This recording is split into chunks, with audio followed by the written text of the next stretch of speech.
আরে বিক্রম ভাই যে বিক্রম ভাই আগে সেই মেয়েদের কসমেটিক্সের জিনিস বিক্রি করছিলে, এখন কাঠি ভাজা কেন? কেন মানে কি প্রবলেম হচ্ছিল? ওইগুলো হাত ব্যথা হয়ে যায়। বিক্রম ভাই সকাল থেকে কিছু খেয়েছো?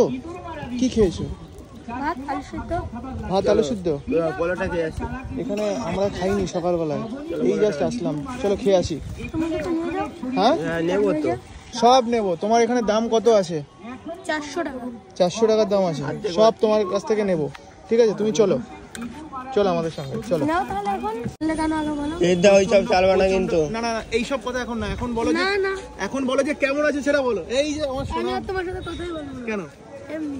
এই দেখো শোনো, একটা কথা আমি তোমাকে কথা বলি। কথা বলবো না বললাম না। না এই যে এসে শোনো, কখন আসলে আজকে সেটা বলো। কথা বলবো না। এই যে রাগ করে না, শোনো প্রচন্ড প্রচন্ড খিদে পেয়েছে সবার, আমার খিদে পেয়েছে, তুমি তো